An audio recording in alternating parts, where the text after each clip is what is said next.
Hello, and thank you for joining us for today's webinar presented by McLean Law Firm and Benefit Strategy Partners. My name is Mike McLean, the Marketing and Business Development Manager for McLean Law Firm, and I'll be your moderator today.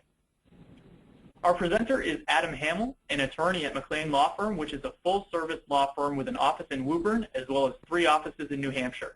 Adam's practice concentrates in the areas of business, employment, and probate litigation.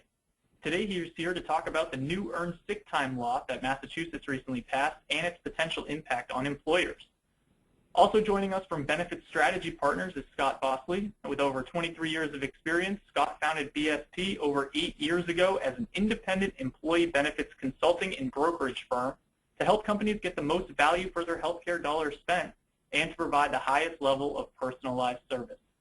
Scott will be available for the Q&A at the end of the webinar to answer benefit-related questions. So if you do have a question, I'll ask that you use the questions feature on your GoToWebinar control panel on the right-hand side of the screen.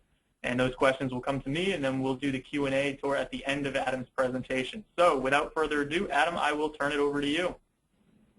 Thanks a lot, Mike. Welcome, everyone, and thank you for joining us today. My name, as Mike said, is Adam Hamel, and I'm going to be speaking with you today about the new Massachusetts Earned Sick Time Law and the change that this is going to bring to employers. And first of all, I'd like to really kind of thank Scott Bosley for approaching me about this webinar and this idea. I'm really glad to have the opportunity to do this. So, as many of you, I'm sure, already know, that on November 4th, Massachusetts voters approved Question 4 by a pretty large margin of 59.4% to 40.6% against. And with this new law, this is a big change in Massachusetts law. It gives employees some earned sick time benefits. And with this new law, Massachusetts becomes only the 3rd state in the nation to provide some kind of earned sick time for employees. Connecticut and California are 2 other states that provide earned sick time under some circumstances. And there also is a small number of municipalities that, by ordinance, provide some sick time benefits, and those include San Francisco, Washington, D.C., Seattle, Portland, New York City, and some others. What is interesting is that this new Massachusetts law is probably the broadest of the laws available. For instance, Connecticut does offer 40 hours of paid sick time. However, it's only for a specified group of hourly workers who work for employers of 50 or more employees. And so the Massachusetts statute is broader than that. The California statute, by comparison, only allows up to 24 hours of earned sick time, and it specifically excludes home care employees and certain airline employees like flight deck and cabin crew employees who are specifically exempted. So as we'll go through the provisions of the new Massachusetts law, you'll see that this is a pretty broad statute, and as I said, probably one of the broadest in the country. Now, because I am a lawyer, I can't avoid having at least some little bit of a fine print, and so I'd like to sort of start out with a little bit of a disclaimer. And basically, I just wanted to make sure that everyone understands that what I'm providing to you today is a sort of a summary of the new law, and that as we'll go through this, you'll notice that there's a lot of issues about this law, some questions that are kind of unanswered, things that are unresolved and need to be sorted out as the law gets closer to its effective date. And so, every employer situation is going to be different. And so, we'll try at the end to answer some of your questions in a general sense. But if you have specific questions or concerns that relate to your own specific employment situation, your own workplace, it probably would be wise for you to consult with your attorney about that. So the first question that you'll want to know the answer to is who is covered by this new law. And what the law states is that it covers all employees who work within the Commonwealth. And the statute defines an employee as any person who performs services for a wage, remuneration, or other compensation. And that includes full-time employees, part-time employees, hourly, salaried, and temporary employees. So basically, really, the only people who are excluded from this would essentially be volunteers.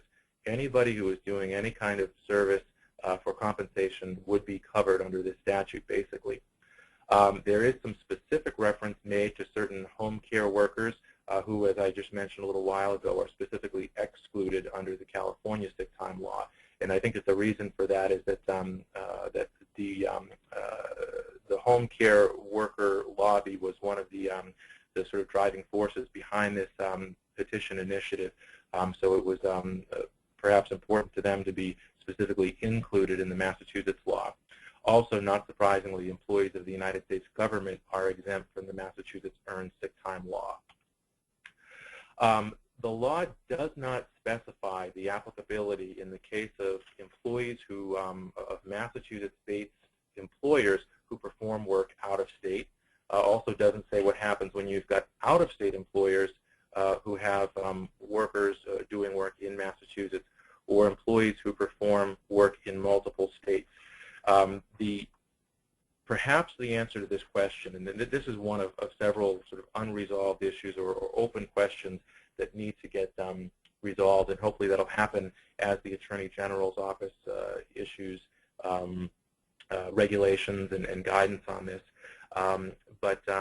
You know, one of perhaps the answer to this question with regard to these sort of multi-state issues may come from the language of the statute itself, which, as I said before, says that it applies to all employees who work in the Commonwealth. So, you know, the deciding factor may really come down to the location that the work is done. And perhaps an analogy to this in dealing with kind of these special situations could be to look at the way that Massachusetts courts deal with these questions for the applicability of the Massachusetts Wage Act. And what Massachusetts courts have done in those situations is use what they call the situs test, and that looks at the place where the employees perform substantial services. So, for instance, you know, the residence of the employee is not necessarily determinative. Where their home office is not necessarily determinative. In most cases, it comes down to a sort of fact-specific inquiry that really takes into consideration all the facts and circumstances to determine really where it is that the employee is performing their substantial services. So if you are an employer who has sort of these situations where you're, you know, for instance, a Massachusetts-based employee who's got employees working out of state, or, you know, employees who work in Massachusetts, but you're an out-of-state employer, you'll want to pay some special attention to this and you know, keep an eye out for interpretive guidance by the Attorney General, or consult with your attorney about how this may affect you. The next question, obviously, is, you know, what is it that the law provides? And what the law provides is it provides that all employees may earn up to 40 hours of sick time per calendar year. Employees of employers with 11 or more employees are entitled to paid sick time. For smaller employers of 10 or fewer employees, that earned sick time is they're entitled to unpaid sick time. Now, this is actually a pretty significant change in the law, because while many employers already offer some type of paid time off as an employee benefit, this really is the first time that Massachusetts employers are required by law to provide any type of paid time off for their employees. So this, again, it's actually a pretty significant change to the state of Massachusetts law. Now, in determining, you know, whether or not, if you're a smaller employee and you kind of employer and you sort of are at the cusp of, you know, am I required to provide paid time off or unpaid? How is that determined? That 11 employee cutoff, how is that determined? And the way that that's determined is that the law says that all employees performing work for compensation on a full-time, part-time, or temporary basis are counted. So, you know, this is not just your, you know, full-time regular employees who are counted in determining whether or not you're going to have to provide paid time off. It looks at all employees. However, you know, there are some still ambiguities here that will have to be sorted out. For instance, the law doesn't specify whether out-of-state employees are counted for determining that eligibility, and also does not specify any particular time period for determining eligibility. So, for example, you know, if at the beginning of the year you have 12 employees, but due to changing business needs or reductions in staff at the end of the year, you only have 8 employees. Well, does the law cover you?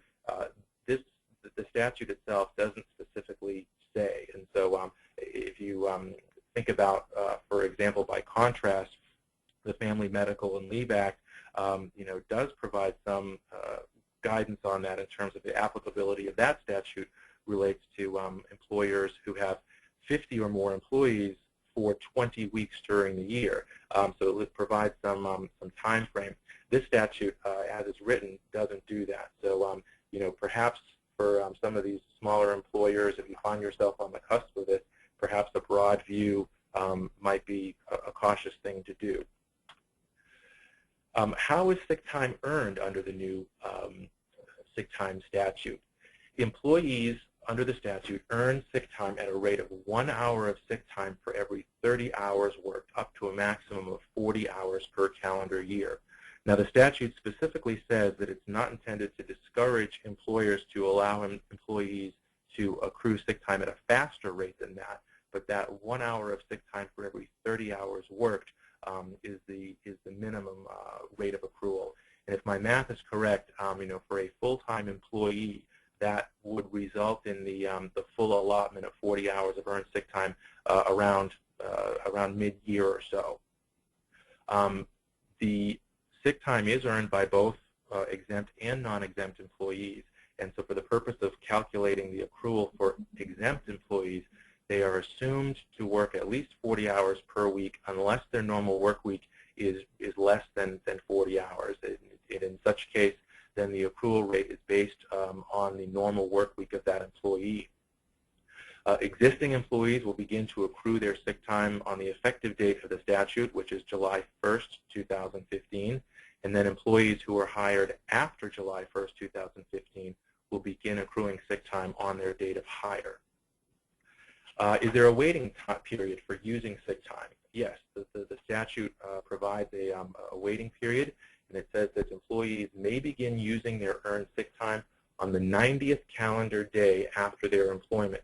And again, like with the accrual rate issue, the statute specifically says that it is not intended to discourage employers to allow their employees to have a shorter waiting period or no waiting period at all. But the maximum waiting period for using earned sick time is 90 days. And so after that 90-day waiting period, employees may use their earned sick time as it accrues.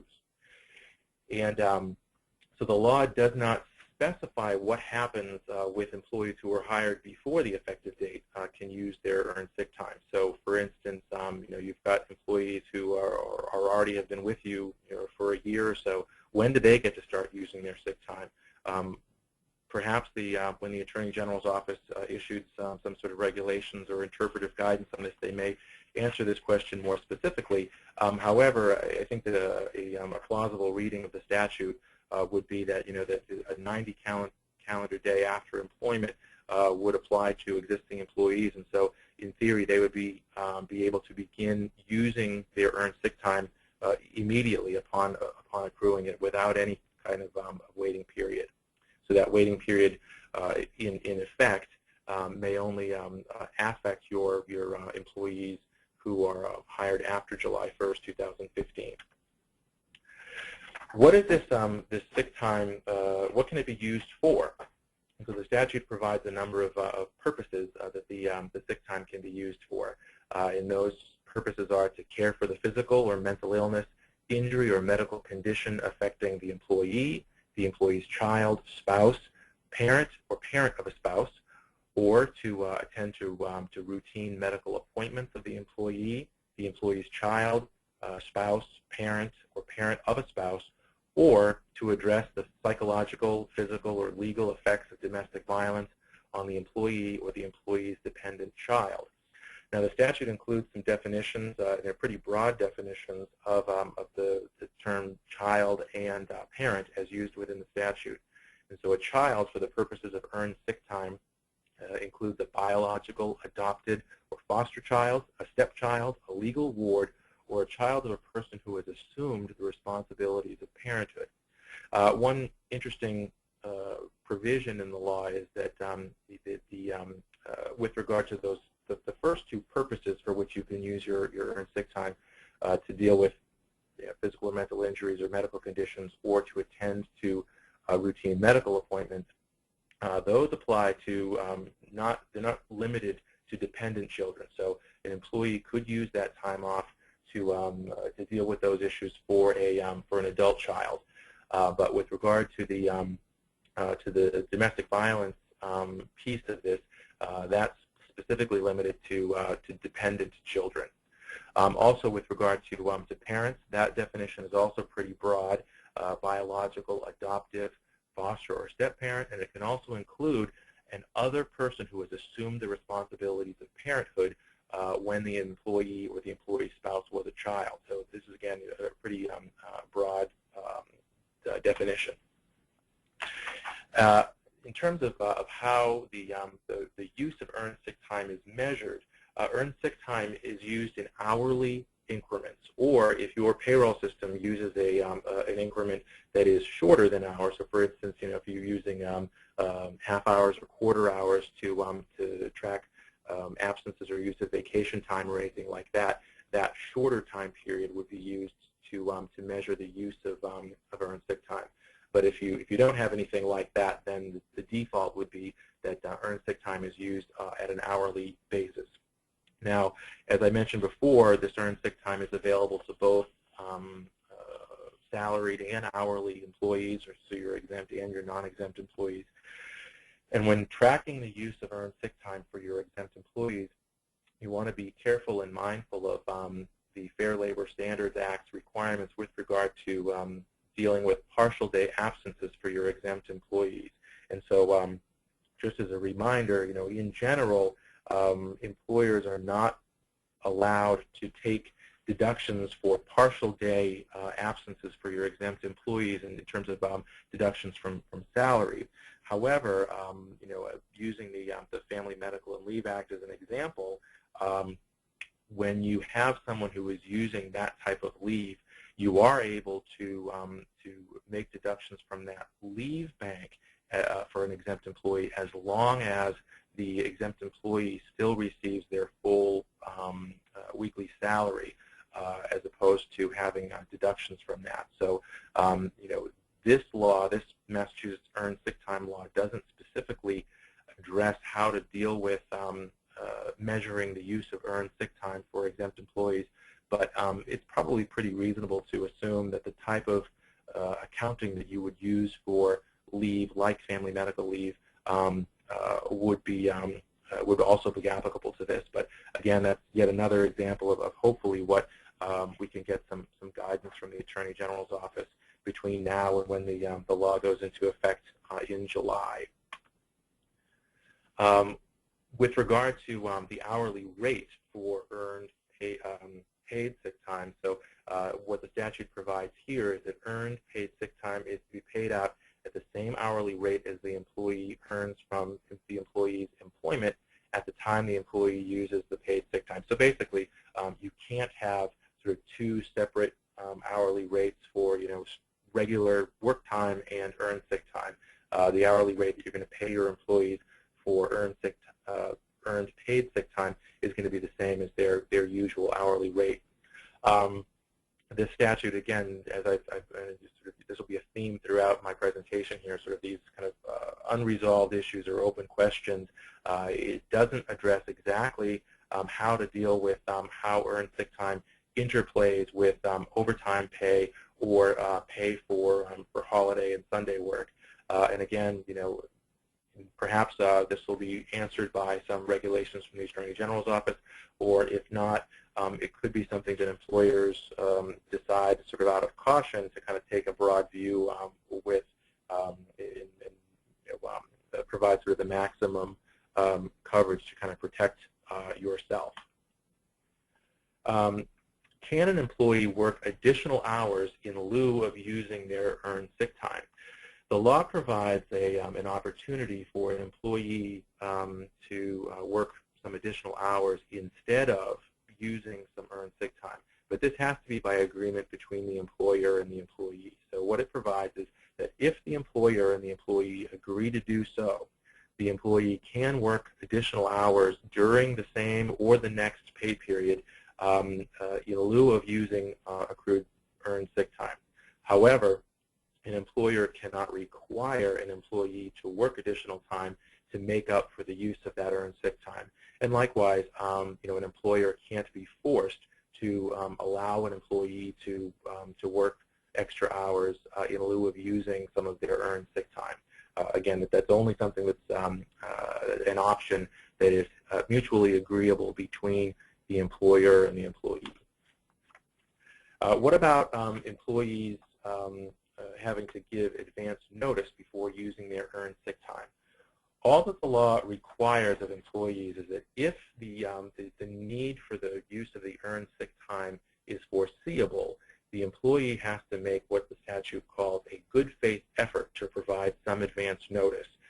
There's no definition in the statute as to what defines a foreseeable need for the use sick time, and also it doesn't really specify kind of what will determine what is a good faith effort.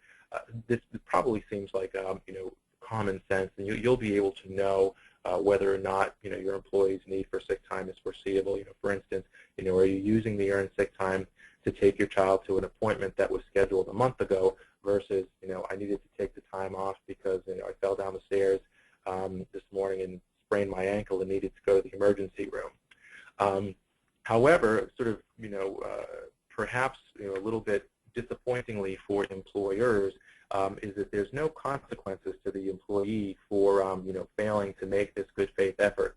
So if you do find yourself in a position where you're feeling as though an employee has violated this provision of the statute, there's no specific consequences to the employee in the statute itself. Presumably that would be something that could be dealt with through your company's disciplinary processes and procedures. Can I require my employee to provide a doctor's note in connection with the use of earned sick time? What the statute provides is that employers may require certification when an earned sick time period covers more than 24 consecutively scheduled work hours. So this is really a pretty sort of substantial absence it requires you before you can provide certification. And in terms of what that certification, if required, would look like, the statute only provides that it is some reasonable documentation signed by a healthcare provider indicating the need for sick time, and that certification would be deemed acceptable under the statute. Employers cannot require that the documentation explain the nature of the illness or the details of any domestic violence that's related to the absence. All that you're really required to have the employee provide you is with some documentation that it simply says that there was a need for the sick time to be used. The statute also provides a requirement for the Attorney General's office to come up with some regulations to deal with a circumstance where an employee, for whatever reason, does not have access to a healthcare provider. So someone who, for instance, doesn't have health insurance or something like that, the statute will provide, or the statute requires the Attorney General to come up with some other method for an employee to meet the certification requirement there. The statute doesn't provide much help with for employers if you have an employee who fails to provide you certification when required. So for instance, the statute specifically says that employers cannot delay the use of sick time or cannot delay the payment for earned sick time on the basis of an employee's failure to provide certification when required or requested. So again, like the good faith notification provision, presumably this is something that is enforced by the employer through regular disciplinary policies as opposed to some consequence under the statute itself. The statute says that employees cannot be required to find a replacement worker. So when an employee calls you up in the morning and says, oh, I'm using some earned paid sick time today, and you find yourself short of employees for that, that shift, the employer is not able to tell that employee then, well, you need to get on a phone and find someone to cover you today. That requirement or that obligation falls upon the employer to to find their own replacement worker. You can't require the employee to do that. How about carrying over unused earned sick time from year to year?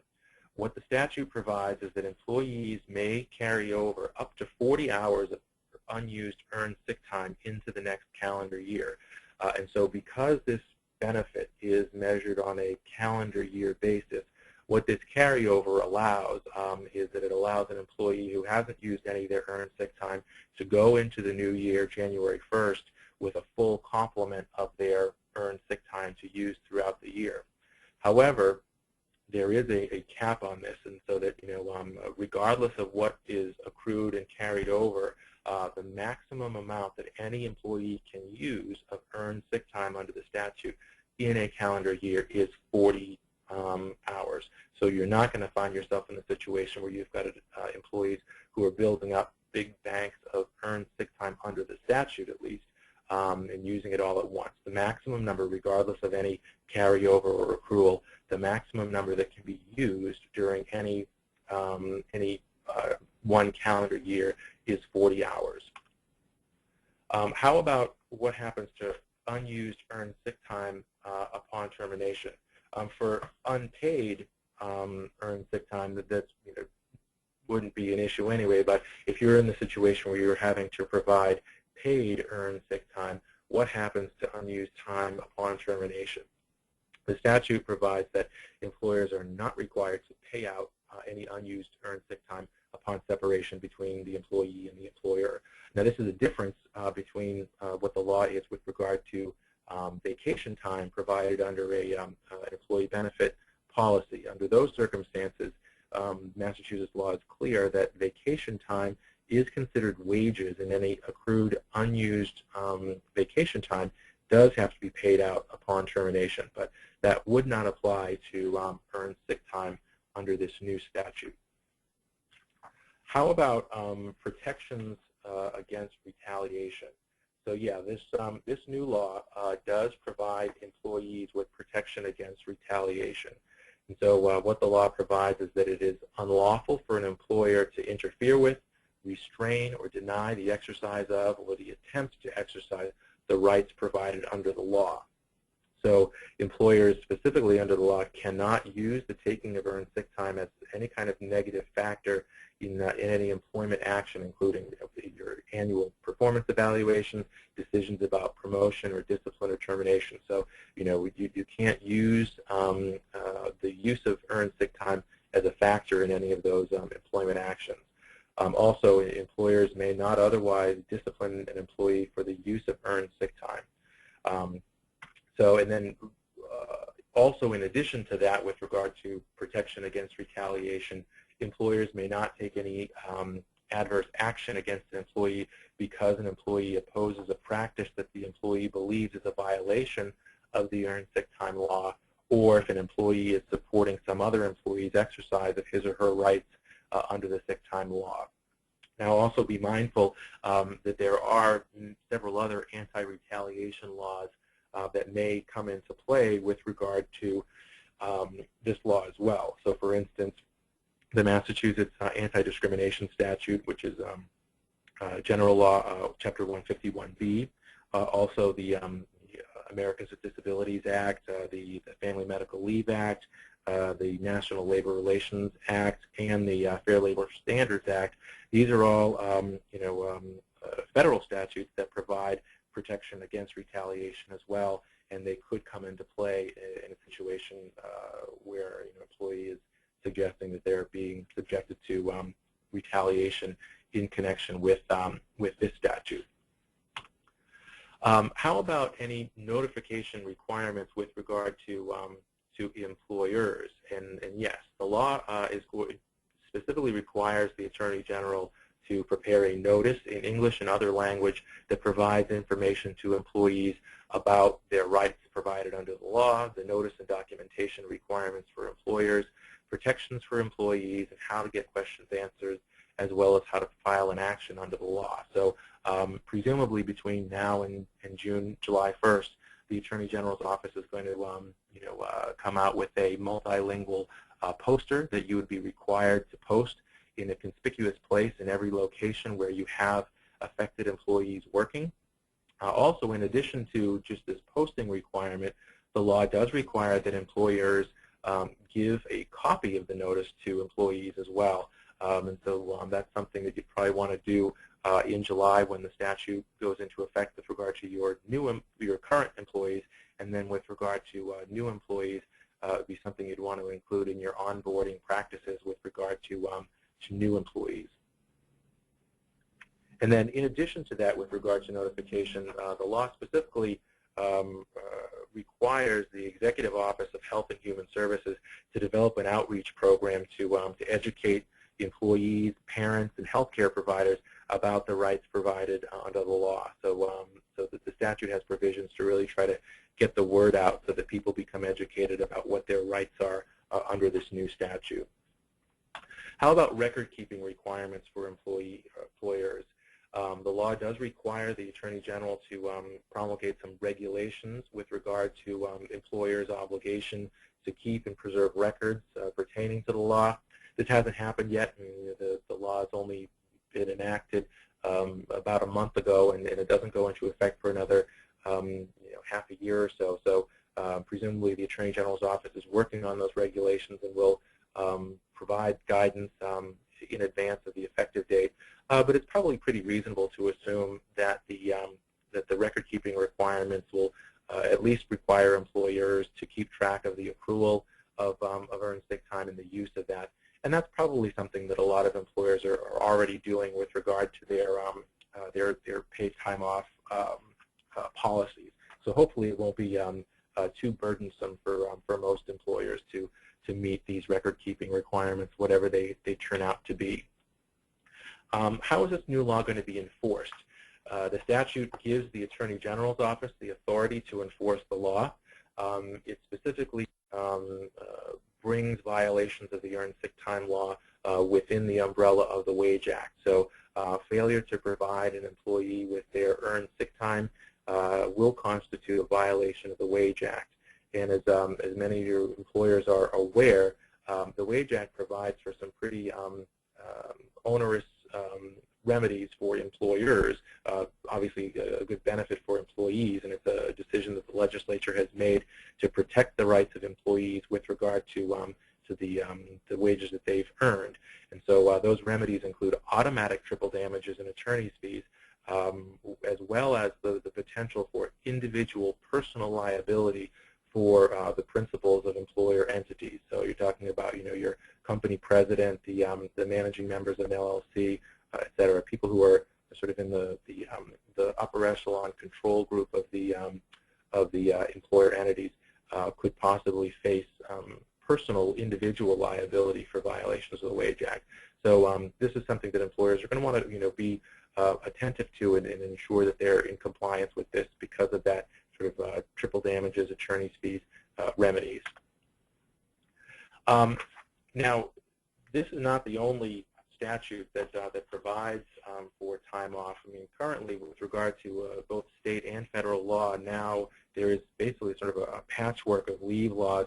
It can be confusing. They all have different eligibility requirements, different coverages, and so it could require some sort of thinking, careful planning and thinking to sort of sort through these and make sure that that employers are providing all the necessary benefits and complying with everything.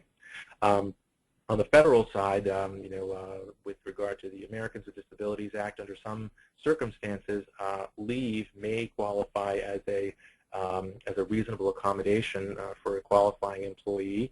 The Federal Family and Medical Leave Act obviously provides for certain unpaid time off, and those are some pretty detailed statutes, and I obviously don't have time to go through them today. But there are two other Massachusetts laws that I think that employers should be aware of. They're not necessarily well publicized all the time. And the first of those is the Massachusetts Small Necessities Leave Act. And this applies to employees who are eligible for the Federal Family Medical and Leave Act. And it's some leave that is in addition to what is available under the FMLA. And it provides up to 24 hours of unpaid leave during any 12-month period to allow employees to participate in school activities for a son or daughter of the employee, for example, parent-teacher conferences, accompany a son or daughter or elderly relative of the employee to a routine medical or dental appointment, or to accompany an elderly relative or employee of the employee to appointments that relate to the elder's care. So there is some overlap between this and the new Earned Sick Time Law. Of course, this is the Small Necessities Leave Act only provides for unpaid leave, whereas the new Earned Sick Time Law, if you are an employer with 11 or more employees, that eligibility is for paid time off. With regard to a notice requirement on the Small Necessities Leave Act, employees have to request the time off at least 7 days in advance if the need is foreseeable. And the another sort of quirk of the Small Necessities Leave Act is that employers may require employees to use other provided paid time off for these purposes before they use their Small Necessities Leave Act. The Earned Sick Time Law, however, doesn't include that specific provision. So it's an open question as to whether or not you could require an employee to take advantage of other benefits before they make use of their earned sick time under the Earned Sick Time Law. The other Massachusetts statute is a new one that provides for some time off, and that is the employment leave for victims and family members of abusive behavior. And this is a new law that went into effect just this past August. And it applies to employers with 50 or more employees in Massachusetts, and it provides up to 15 days of time off during any 12-month period to address the effects of domestic violence on the employee or a family member. Time under this statute is paid or unpaid at the discretion of the employer, and employees under this statute must first exhaust all other annual vacation leave, personal leave, or sick time unless the employer waives the requirement. So again, like with the Small Necessities Leave Act, this Domestic Violence Leave Act has some overlap with the Earned Sick Time Law, but it's not exactly a full overlap. So really, in the coming months, there'll be more thought given at the Attorney General level, and perhaps as more people continue to sort of look at this new law and think about how they'll fit together. Hopefully some real concrete guidance for employers on how these different leave options fit together will be forthcoming. But at the moment, it's still an open question. Now, and this is sort of a real question for a lot of employers, because this statute really probably was intended to protect employees who don't already have some kind of paid time off. But the vast majority, or many employers at least, already provide some kind of earned sick time or earned time off for employees. And so the question then is, well, do I have to change my existing paid time off policies in relationship to this new law? And the statute itself has some specific language with regard to this issue. And the statute is not meant to discourage employers from adopting or retaining any earned sick time policies that are more generous than the law, or that at minimum, meet the minimum requirements of the statute. Another thing that the statute is very specific about is that it does not change employers' obligations under any existing policies or contracts or collective bargaining agreements or employee benefit programs that provide greater earned sick time than what is required under the law. So, for instance, if you have a policy that already provides greater benefits than this, the law itself does not affect your obligation under that voluntary policy to provide what it is you've already promised your employees you're going to provide them. So, with regard to any changes that you might need to make to your policy, what the law says is that for employers who are required under the law to provide paid earned sick time, so if you're an employer with 11 or more employees, so you'd be required to provide some kind of paid sick time off. If your paid time off policy already meets or exceeds the minimum requirements of the statute, you're not required to provide any additional benefits because of this statute. However, it's a little tricky because, you'll need to make sure that your current paid time off policy does meet the requirements of this statute, because what the statute is going to require is that that you provide at least the same number of hours, and that they can be accrued at the same rate, and they can be used for the same purposes and under the same conditions. So when looking at your current paid time off policy to see if you need to make any changes or if there's anything additional that you need to provide, some of the things you're going to want to ask yourself or look at is, does my current policy provide all of my employees at least 40 hours of paid time off per calendar year? And that's, all of your employees, your part-time, your full-time, your temporary, exempt, non-exempt. How is your time currently accrued under your current paid time off policy? Does the accrual start on the date of hire, and is it accrued at a rate of at least 1 hour of paid time off per every 30 hours worked? How about a waiting period? Do you have a waiting period? And if you do, is it shorter than 90 days? Because if not, if you have a waiting period of longer than 90 days, it's probably not in compliance with this current statute. Do you allow for employees to use their paid time off for all of the purposes that are allowed under the Earned Sick Time statute?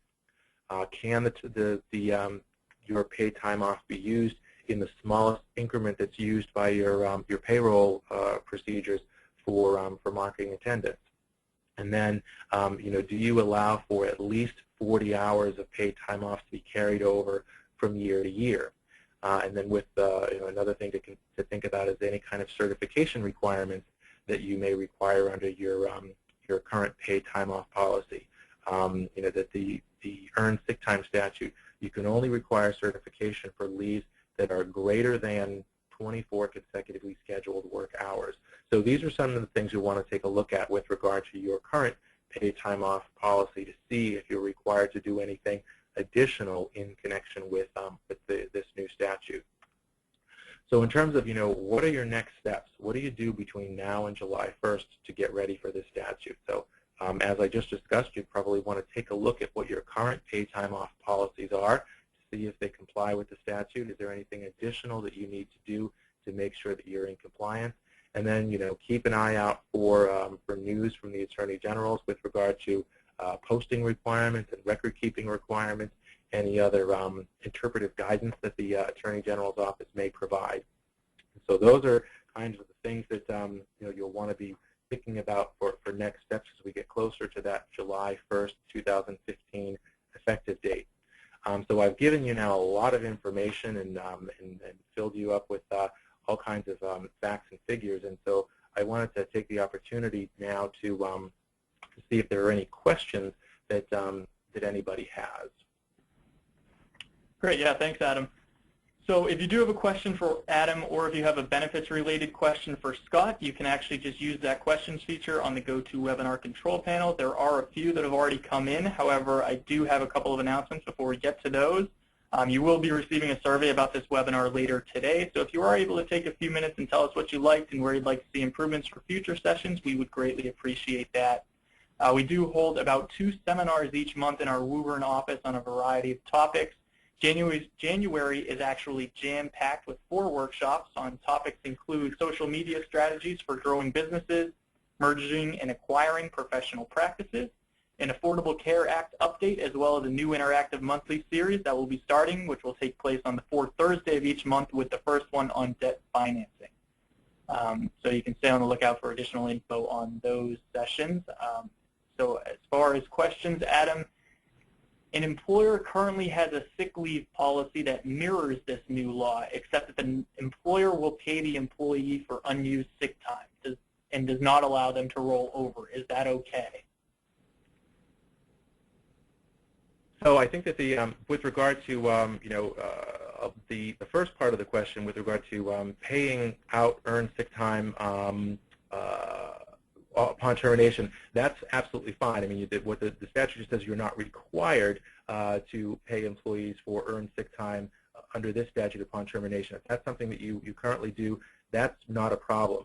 The carryover piece, I think, is important. That what this statute is going to require is that employees be able to carry over at least 40 hours into the next year. So if it's a use it or lose it type of policy on an annual basis, that probably is not going to be in compliance with the statute. So the statute is pretty clear about having at least that 40 hours be able to be carried over into the next calendar year. Okay. This one pretty much is saying the same thing. So can you confirm that we can only ask for a note if someone is going out after 24 consecutive hours, specifically shift hours? What happens if an employee is out for one day and brings in a note? Do we give it back? Well, I mean, if the employee voluntarily provides a note, certainly that's there's nothing wrong with that. What the statute gets to is regard to when you can require an employee to provide a certification, and that's only when the employee has been out for 24 consecutively scheduled work hours. So I mean, again, so that basically, if you're talking about a full-time person or someone who works 8 hours, if they're out for 3 consecutive work days, then that would be when you would be able to require them to provide some sort of certification. If the employer, if the employee is out for a day and without you asking for it, gives you a doctor's note, that there's nothing wrong with that. It doesn't, based on the language in the statute, doesn't seem to be a problem. All right, thanks. Can you elaborate on managers' right to manage excessive unscheduled absences, like a pattern of Friday afternoon or they're out for some period of time weekly? Yeah, that's an interesting question because again, that if someone is taking every Friday off, if it's not 24 consecutive hours, then you can't. Under the terms of the statute, you wouldn't be able to require a certification from a doctor. However, I mean, I think that just basic common sense, an employer shouldn't be able to not discipline an employee based on what is a clear violation or a clear abuse of this the statute. If you see a pattern. It doesn't seem to be a situation where you shouldn't be able to take disciplinary action in conformance with your regular disciplinary procedures and policies. Okay, the next question. The law covers part-time employees. Do we need to pay 40 hours a year of sick time for a part-time employee? If so, someone working 8 hours a week, are they still entitled to 40 hours per year without any prorating? So what the statute, and the way that the statute deals with that is the accrual rate. So, all employees, regardless of their status, full-time, part-time, temporary, are entitled to accrue up to 40 hours of earned sick time in a calendar year at a rate of 1 hour for every 30 hours worked. So, the part-time employees are entitled to earn up to 40 hours of sick time, but it will take them longer to accrue it than it would take for a full-time employee. So if you have someone who's working 8 hours a day, if my math is right, that person would accrue their 40-hour allotment by about July or so, whereas someone who's working 4 hours a week or 8 hours, 4 hours a day on a part-time basis, it would take them twice as long. So they might not accrue their full 40 hours until the end of the calendar year. And then likewise with regard to temporary employees, if you're, for instance, a retail store and you hire retail help for just the Christmas season, they're only working for you for 2 months. In theory, they are accruing earned sick time because they begin accruing right away and they're getting 1 hour for every 30 hours worked. However, if you are using that maximum 90-day waiting period that is allowed under the statute, in effect, if that employee is only working for you for 2 months, they would never actually meet the waiting period, that 90-day waiting period, and so even though they're accruing sick time through you, they would never actually be able to use it. But sort of the direct answer to your specific question is that yes, part-time employees do earn it. It'll just take them longer than your full-time employees to reach that full 40-hour allotment. Great. So our next one is, are contractors 1099 employees included? Yeah, that's an interesting question. I mean, I think that sort of the first issue, sort of almost like an editorial comment, I guess, from my point, is that that it is becoming more and more difficult for anyone in Massachusetts to qualify as a true independent contractor, and that's sort of probably the subject for a different seminar. But if you really do have someone who is a true independent contractor, they probably are not going to qualify as your employee and probably would not qualify under this. However, I mean, the real question is whether or not that person actually really and truly is an actual independent contractor, and that's probably the bigger question. But if someone is a true independent contractor who is, has a private, separate business that they are running and meeting all of the requirements of the independent contractor statute, they probably would not qualify as an employee under this statute. All right, we accrue PTO on the employee's anniversary. Will we have to change the calendar year based on this new law? Well, that's an interesting question in terms of whether or not you're required to change your policy with regard to accrual. You might want to. It may require some modification of your policy, or it may require, and what some employers may choose to do is to really sort of have two separate policies: a sick time policy that that meets the minimum requirements of this, and then there are other paid time off policy. But I think the bottom line is that what the statute is going to require is that as long as your policy, whatever that is, provides an employee with the ability to earn and use up to 40 hours of earned sick time in a calendar year, however that is accrued in terms of how you deal with that with regard to your carryover and carryover from year to year accrual, et cetera. Perhaps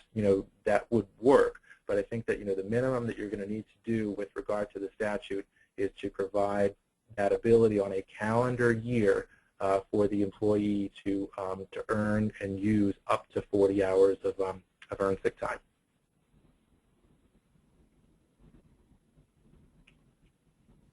All right. Are the payroll services planning to build systems to record and credit sick time? I don't know if this might be something Scott would want to jump in on. Yeah, I've spoken to a handful of payroll vendors, and they are updating their systems to be able to accrue and report on that. All right. Is the accrual done on a per pay period or monthly? Or versus the 40 hours at the date of hire or first of year? I guess you kind of spoke to this a little bit already, Adam. Yeah, again, it's based on hours worked. So if you if the employee works 30 hours in that week, they've earned 1 hour of earned sick time. So I think it would be in terms of how you record it and how you keep records of it.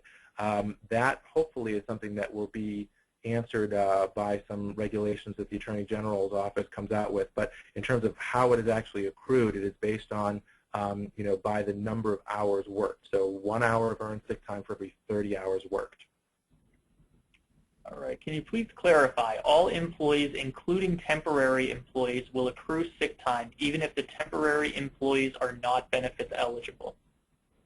Yes, that is correct. So if you have a benefits policy that doesn't provide for anything else for your temporary employees under this statute, the law does entitle them to have earned sick time at that rate of 1 hour for every 30 hours worked. And I think that that's part of really kind of those temporary employees and low wage part-time employees, people who aren't generally covered under other benefit programs, these are really the people who I think that this statute was intended to cover. So yeah, I mean, your temporary employees, even if they're not eligible under your other benefit policies, would still be entitled to accrue earned sick time under the statute. All right. Could you go over exempt employee partial pay implications again? Also, can the copy of this notice be provided electronically? So I'll answer the first question, the second question first, because that was the easier question. So in terms of how the notification is to be provided to the employees, that's something that has to be, under the statute, is to be determined by regulations that are going to be promulgated by the Attorney General. Hopefully, you know, it would be something that employers would be able to provide to their employees electronically. But really, until we see those regulations from the Attorney General, we don't know what the answer to that question is. With regard to the other part of the question, in terms of how you deal with you know, charging this earned sick time against exempt employees, basically, again, you know, this statute itself doesn't specifically answer the question. However, I think it's probably, you know, that the way that this is dealt with under other statutes, like the Family Medical Leave Act, you know, provide probably a good blueprint for that. And the way that works is that if you have, as long as the exempt employee continues to receive their full weekly salary, you can, you know, deduct from their leave bank the time that they use, you know, in hourly increments, even though you're not deducting any money from their salary. So they still get paid their full salary regardless of the number of hours they work. However, if, you know, you've got an exempt employee who takes 2 hours in the middle of the day to go to a doctor's appointment, they still get paid for the full day no matter what. But, you know, you can, you know, from their accrued earned sick time, you should be able to take 2 hours out of that accrual for the time that they weren't in the office without affecting their ability to you know, to continue on as an exempt salary employee without affecting that. All right, there's still a few more here. What is required of a New Hampshire corporation with a few employees working at client sites in Massachusetts? Is the statute for mass corporations only, or do we count only the mass employees we have to get to the 11? Yeah, so that's an interesting question. I mean, in terms of you know, how you count the employees, and I think that, you know, that unfortunately the statute is not really particularly clear with regard to that, and you know, it says that it talks about, you know, that the statute provides that when you count up that 11 employees, that all employees performing work for compensation on a full-time, part-time, or temporary basis are counted. It doesn't specify, you know, whether or not that's, you know, employees in Massachusetts or employees nationwide. And I think that, you know, hopefully that's something that'll be answered by regulation by the Attorney General. Otherwise, you know, employers might, you know, sort of take into consideration whether or not that's something that they, you know, want to either take a broad view at or in consultation with their counsel, you know, to adopt some other approach to that. All right, our next one. My company currently pays out any unused accrued sick time at the end of the year. Can we give employees the option to choose either being paid out or carrying over sick time? So, and this, I assume, from the question talks about employees who continue on in employment, and so I think that the statute doesn't really specifically speak to that question. I think that it says that employees are entitled to carry over up to 40 hours. You know, with regard to the question about, you know, giving employees the option of being paid for that unused time off or carrying it over, that's not something that's specifically addressed by the statute, and I guess that it's you probably want to give that some more consideration, and I would have to think that through you know, a little bit more to provide you a real good answer on that. Okay. The next one, if our current policy is more generous than the law but excludes temps, can we keep our current policy and have a separate policy for temps to comply with the law for that group? Yeah, the statute doesn't specifically answer that question, but based on the pure language of the statute, it doesn't necessarily on its face seem to prevent that kind of approach. In terms of treating different currently under the law, employers do this all the time. They treat different classes of employees, your part-time, your temporary, your full-time employees differently with regard to benefits that you're providing. And I think that all the law really requires you to do is to provide this minimum amount. So as long as you're providing that minimum amount to everybody, if you choose to treat your full-time employees differently and provide them with some additional benefit, I don't know that there's necessarily grounds to complain under this statute if you're providing everybody what is the amount that's required under the statute. Are employers required to allow employees to begin accruing day one? We have a 90-day waiting period before eligible to accrue PTO. Under the terms of this statute, you begin accruing that earned time off on the date of hire. You do have the ability to keep employees from using the time off in the first 90 days of employment, but that accrual under this statute does begin on day one. All right, and there are a few more here that keep coming in. Can you confirm a year is July through July as opposed to starting in July for a partial year and then a calendar year for 2016 going forward? Yeah, so the way that the statute is written, it is interesting because the statute talks about the accrual and use of the sick time on a calendar year basis, but of course it goes into effect on July 1st, 2015.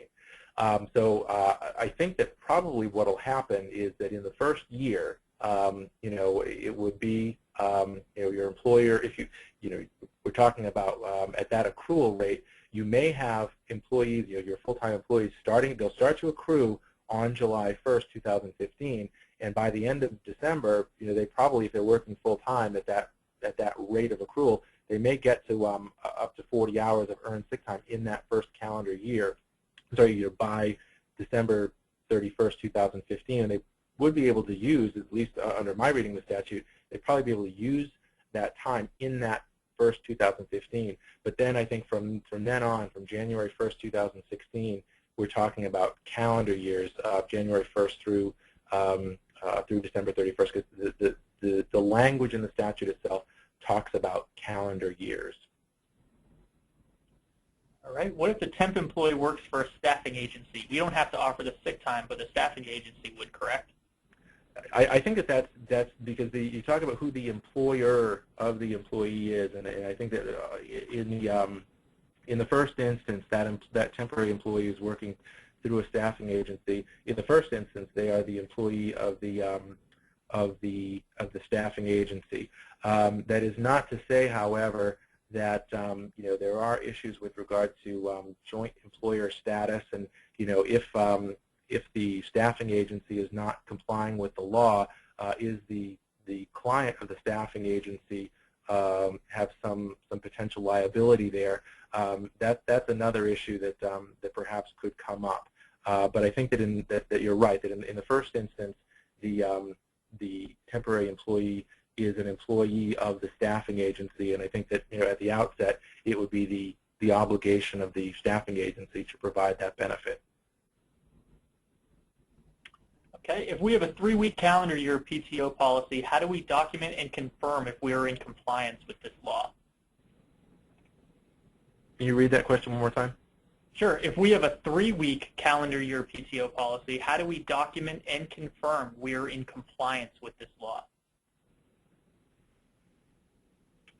I mean, I think again, that you, as long as you kind of are your PTO policy, provides for the amount of time off, which 3 weeks off, would clearly provide up to 40 hours in calendar year, and as long as you can provide the other meet the other requirements about the carryover part, waiting periods, the ability to use the time off for the purposes provided for in the statute, you probably would be covered. But again, it'd probably be a good idea to have your attorney take a look at your policy to make sure that it's in the specific language of your policy to make sure it's in compliance. So there's not specific documents they need to complete and submit or anything like that? That may be something that the Attorney General's office comes out with in regard to their regulations. It's probably pretty unlikely that that'll happen. But as of this moment, there's no specific forms or documentation that have been promulgated that would somehow document your compliance with the statute. That may happen with the what the regulations that the Attorney General's office is going to come out with, but I would be surprised if that happens.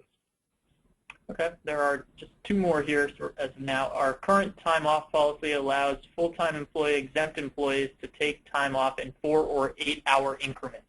Will this have to change to accommodate the law in allowing employees to take time in hourly increments? I mean, what the statute itself says is that the time off is supposed to be, usable in hour increments or smaller increments if that's what your payroll system uses to track absences. So, I think that with regard to at least this piece of the statute, it may be that you might need to make a change there because, again, if an employee, is taking, 2 hours to go to a doctor's appointment, there may be a problem with forcing that employee to use 4 hours of sick time when, they would say, well, I only needed to use 2 hours of sick time. So that may be something that might be perhaps problematic under this statute.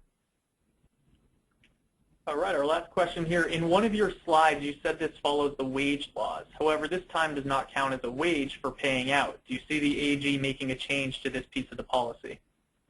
I don't have any information as to whether or not that'll happen, but you're right. I mean that as of this, that is an exception to the law because there may be some need to either specifically change the Wage Act, or it could be interpreted through case law as this comes out. But yeah, I mean it's a little bit confusing because regular wages, earned wages, are payable upon termination, and this specifically says that it's not. So I think that the way that it would be coverable by the Wage Act would be for your continuing employees saying that they're not being given the benefit that they're entitled to while they're still employees. Hopefully this is something that the Attorney General's office would come out with some guidance on. The AG's office has a very good interpretive guidance with regard to pay time off policies that they came out with a few years ago, and it's very helpful to employers. It's been cited in court cases. So hopefully they'll do something similar to that with regard to the earned sick time law. I know a lot of employers have questions about it. I mean, we've seen that in our brief discussion today about it.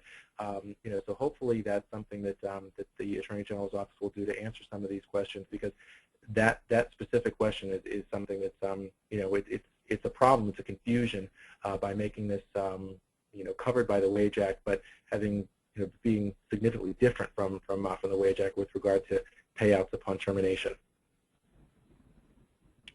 All right, well, we had a lot of great questions. This is obviously a hot topic, and it makes for some great conversation. So thank you, Adam and Scott, for taking the time today, and thanks to everyone for joining us. Again, stay on the lookout for additional information on our future sessions, as we do hope to see you at one in the near future. So thanks again, and have a great rest of the day.